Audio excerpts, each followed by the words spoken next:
नमस्कार साथियों, बहुजन संगठन पर आपका स्वागत है। मैं धर्मपाल रावत। आज हम एक ऐतिहासिक रसोबाटन करने जा रहे हैं। वह है आरएसएस की स्थापना क्यों की गई थी। साथियों, आरएसएस की स्थापना मुस्लिम विरोध के लिए नहीं की गई थी। आरएसएस की स्थापना का मुख्य उद्देश्य बहुजन समाज में फैल रही जागृति को रोकना ही मुख्य वजह थी। ये संगठन विश्व प्रसिद्ध लेखक और विचारक प्रोफेसर आनंद तेलतुंबड़े ने किया। साथियों, अब मैं लेखक के बारे में बताना चाह रहा हूँ। लेखक प्रोफेसर आनंद तेलतुंबड़े डॉक्टर भीमराव अंबेडकर के पोते दामाद है और पूर्व सांसद प्रकाश राव अंबेडकर, जो बहुजन अघाड़ी के राष्ट्रीय अध्यक्ष हैं, उनके बहनोई हुई। प्रोफेसर आनंद तेलतुंबड़े ने एनआईटी नागपुर से मैकेनिकल ब्रांच से बीटेक किया है। आईआईएम अहमदाबाद से एमबीए किया है। उसके बाद में भारत पेट्रोलियम में एग्जीक्यूटिव डायरेक्टर के पद तक पहुँचे हैं। उसके बाद में पेट्रोनेट इंडिया के एमडी भी रहे हुए हैं। प्रोफेसर आनंद तेलतुंबड़े ने मुंबई यूनिवर्सिटी से पीएचडी भी किए। प्रोफेसर आनंद तेलतुंबड़े आईआईटी खड़गपुर में भी प्रोफेसर रहे हुए हैं। उसके बाद में गोवा इंस्टीट्यूट ऑफ मैनेजमेंट में सीनियर प्रोफेसर रहे हुए हैं। साथियों, प्रोफेसर आनंद तेलतुंबड़े थोड़े दिन पहले भीमा कोरेगांव मामले में उनको जेल भी हुई थी और उस गिरफ्तारी के विरोध में विश्व के 600 विश्व प्रसिद्ध बुद्धिजीवियों ने भारत सरकार से अपील भी की थी कि प्रोफेसर तेलतुंबड़े को छोड़ा जाए। और संयुक्त राष्ट्र संघ के महासचिव ने भी भारत सरकार से प्रोफेसर आनंद तेलतुंबड़े को छोड़ने के लिए अपील की थी। साथियों, ये ही नहीं है, विश्व प्रसिद्ध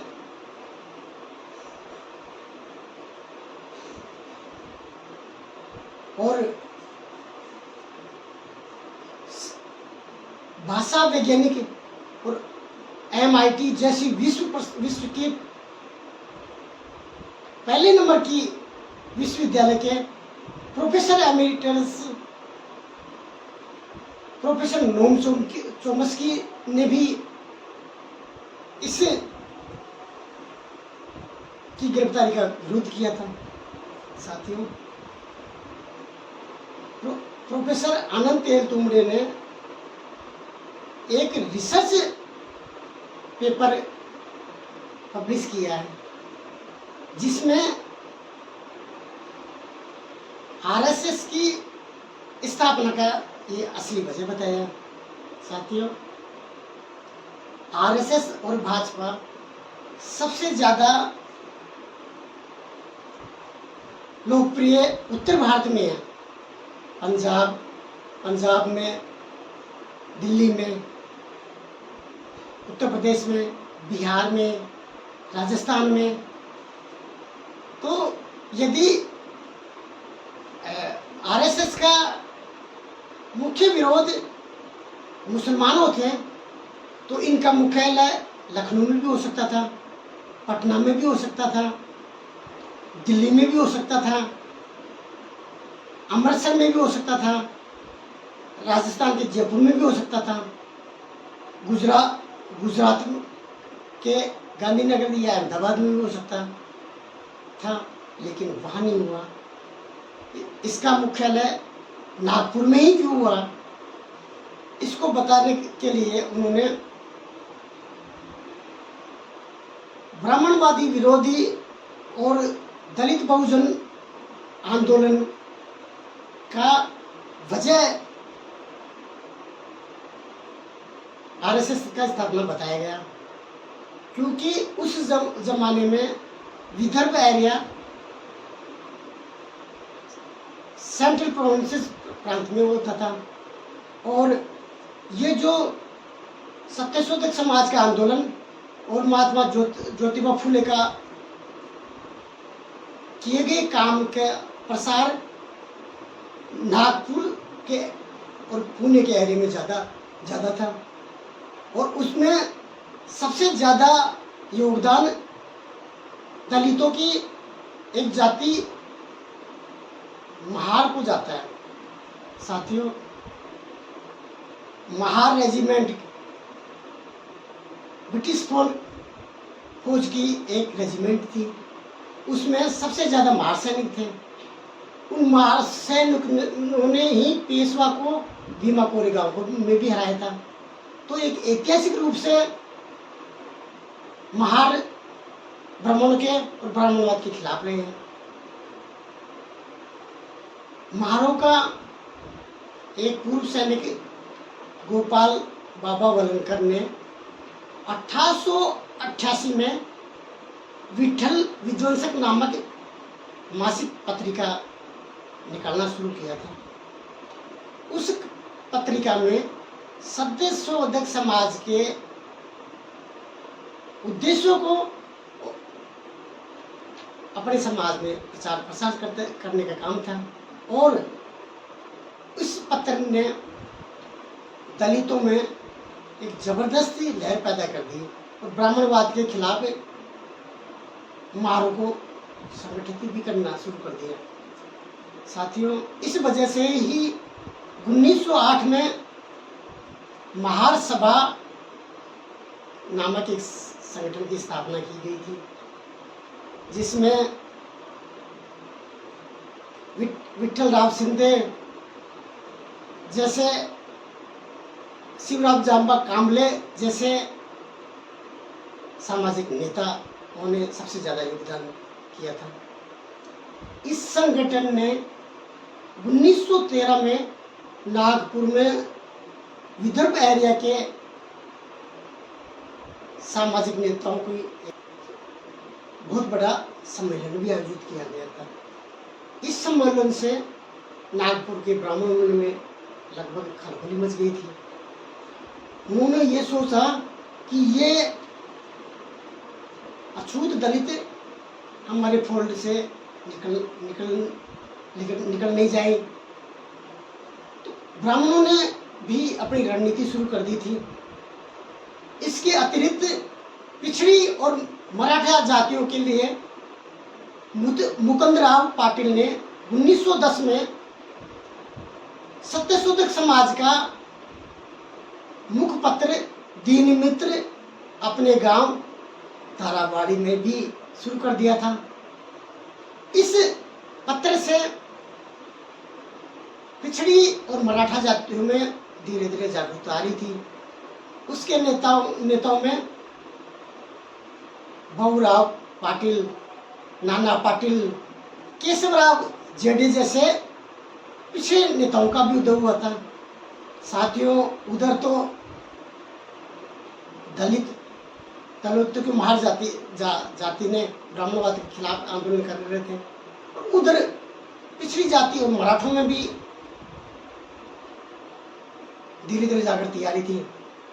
इससे देश का शासक वर्ग ब्राह्मण बुरी तरह भूखा गया था, और उन्होंने प्रतिक्रांति के रूप में एक संगठन की स्थापना का निर्णय कर लिया था। इससे अलावा 1909 में मार्ले मिंटो समझौता भी हो गया था। इस समझौता में मुसलमानों को अलग निर्वाचन क्षेत्र की मांग मान ली गई थी। तो यहाँ की कांग्रेस और ब्राह्मणती संगठन कान वैसे भी खड़े हो गए थे। उसके बाद में 1911 की जनगणना में जाति का कॉलम भी रख दिया गया था और उसमें अछूतों की गिनती अलग से भी हो गई थी। अब उन्होंने सोचा कि अब इन पिछड़ों को और दलितों को यदि हम हिंदू फोल्ड में नहीं करेंगे तो हम अल्पसंख्यक हो जाएंगे और हमारी जो राजनीतिक वो दावेदारी थी वो भी कमजोर हो जाएगी।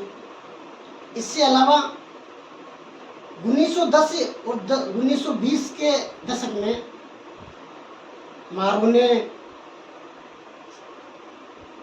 सामाजिक, राजनीतिक और नौकरियों में भी भागीदारी मांगने की कोशिश कर दी थी। डॉक्टर अम्बेडकर 1917 में साउथ बोरो कमीशन के सामने भी उपस्थित हुए और अपनी राजनीतिक मांग भी रख दी थी।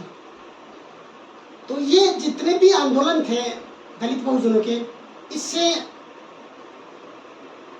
ब्राह्मण बौखला गए थे। इसके अलावा छत्रपति साहू जी महाराज भी पिछड़ी और मराठों में जागृति ला रहे थे। छत्रपति साहू जी महाराज ने 1920 में नागपुर में एक विशाल सम्मेलन बुलाया था जिसमें दलित पिछड़ों की भागीदारी बहुत ज्यादा थी। उस सम्मेलन में डॉक्टर अम्बेडकर ने अपने समाज को ये समझाने में कामयाब हो गए कि अछूतों की आजाद ये ब्राह्मण नहीं कर पाएंगे, इनसे उम्मीद रखना बेईमानी है। दलितों को आजाद कराना का काम दलित ही कर सकते हैं। इस वजह से इस आंदोलन से नागपुर के ब्राह्मण बहुत ज्यादा उद्वेलित हुए और इस 20 का महासम्मेलन को ब्राह्मणों ने विघटनकारी ताकतों में खेलने का आरोप भी लगा दिया था। साथियों, इन घटनाओं से ब्राह्मण ने अपनी जमीन खोने का डर सताने लग गया। तो विदर्भ एरिया के कांग्रेस के महासचिव डॉक्टर केशवराम बलिराम हेडगांव ने एक ऐसे संगठन की स्थापना की परिकल्पना करनी शुरू कर दी थी कि इन दलितों और पिछड़ों को हिंदू फोल्ड में भी रखना है और इनको अनुशासन का भी पाठ पढ़ाना है और इनको तथाकथित सवर्णों के अधीन में लाना है। ये बात डॉक्टर केशवराम बलिराम हेगड़े ने ब्राह्मणों के और हिंदू महासभा के सबसे बड़े नेताओं में बीएस मुंजे थे, उनकी आपसी पत्र व्यवहारों में इन बातों का विस्तार से जिक्र होता है। तो साथियों, ये आरएसएस का जन्म इस वजह से ही विदर्भ की राजधानी नागपुर में मुख्यालय रखा गया ताकि ये जो ब्राह्मणवादी के खिलाफ जो संघर्ष है इनको रोका जाए और इनको दबाया जाए। तो साथियों, आरएसएस का मुख्यालय नागपुर होने का मुख्य वजह दलित बहुजनों को आंदोलन को रोकना और उसको ब्राह्मण फोल्ड में लाना था। ये मुख्य उद्देश्य था। इससे अलावा 1916 में कांग्रेस में का एक लखनऊ पैक्ट होता है जिसमें कांग्रेस ने भी मुसलमानों की मांग मान ली थी कि मुसलमानों को अलग प्रतिनिधित्व दिया जाएगा। साथियों, इन सब कारणों की वजह से कांग्रेस ने ये सोचा कि भाई मुसलमान तो अलग ही है और दलित पिछड़े भी अलग हो जाएंगे तो तथाकथित सवर्णों की तो आबादी बहुत ही कम है, और हमें यदि ये अंग्रेज चले भी जाएंगे और जब सत्ता ट्रांसफर करेंगे तो सत्ता तो हमारे हाथ में आएगी नहीं। इसलिए केशवराम बलिराम हेगड़े ने आरएसएस की मुख्यालय नागपुर में किया गया। साथियों, आरएसएस का मुख्य उद्देश्य मनुस्मृति के आधार पर शासन चलाना है। इस मनुस्मृति के आधार का तो मुसलमानों से कोई लेना देना ही नहीं। ये बहुजनों को विरोध में संगठन है और मुसलमानों के साथ तो इन्होंने 700-800 साल तक शासन किया ही था। तो ये जो बाहर का कारण बता रहे हैं, ये बिल्कुल ही गलत है। असली मकसद है बहुजनों को गुलाम बनाना। साथियों, 2025 में आरएसएस के स्थापना के 100 साल पूरे हो जाते हैं। जिन उद्देश्यों के लिए आरएसएस की स्थापना की गई, उसमें आरएसएस ने लगभग कामयाबी हासिल कर ली है। दलितों का नेतृत्व को इन्होंने खत्म कर दिया। बहुजन समाज पार्टी एक बहुत बड़ी शक्ति हुआ करती थी, देश की तीसरी नंबर की पार्टी थी, वो लगभग खत्म हो गई। और आज मायावती बिल्कुल सरेंडर है और वो बात करती है तो ब्राह्मणों की बात करती है, बाकी उनको बहुजन समाज से कोई लेना देना नहीं। जीतन राम मांझी, रामविलास पासवान की पार्टी लोक जनशक्ति भी लगभग खत्म है और है तो वो इनके फोल्ड में है। पिछड़ों की आवाज भी लगभग दबा दी गई है। एक हद तक तो आरएसएस अपने मिशन में लगभग कामयाब है। इससे अलावा आरएसएस का जो उद्देश्य है सफल तो ये मान सकते हैं, लेकिन एक दुविधा और उससे भी बड़ी दुविधा ये हो गई कि जो मुख्य विपक्षी पार्टी है कांग्रेस है, वो भी ब्राह्मणवादी पार्टी थी।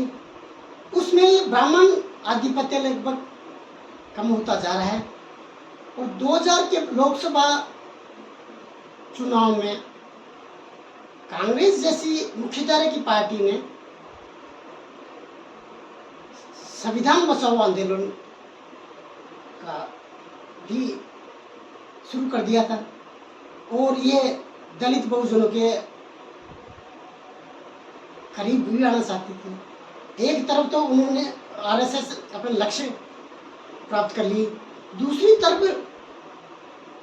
इससे दलित बहुजनों में थोड़ी थोड़ी जागृति भी हो रही है। तो कुछ हद तक तो हम आरएसएस को सफल मान सकते हैं, लेकिन इससे ज़्यादा दलित बहुजनों में जागृति भी आ रही है। और यदि आरएसएस